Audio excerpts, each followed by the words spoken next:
The people of this country can see perfectly clearly what is going on. They know that Parliament does not want to honour its promises to respect the referendum. The people at home know that this Parliament will keep delaying, it will keep sabotaging the negotiations because they don't want a deal. Mr. Speaker, the truth is that members opposite are living in a fantasy world.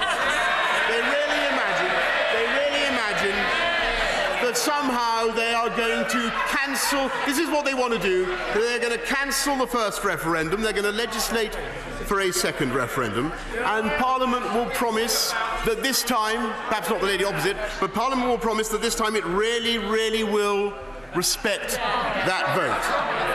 And they think that the public will therefore vote to remain, and everybody will forget the last few years.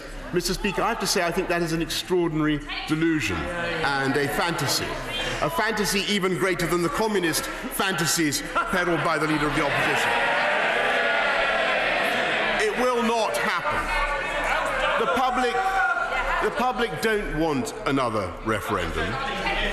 What they want and what they demand is that we honour the promise we made to the voters to respect the first referendum. And they also want us to move on, to put Brexit behind us and focus on the NHS, on violent crime, and on cutting the cost of living. And that is why I brought forward a Queen's speech. This government intends to present a programme for life after Brexit. But some members of this House could not stand that either.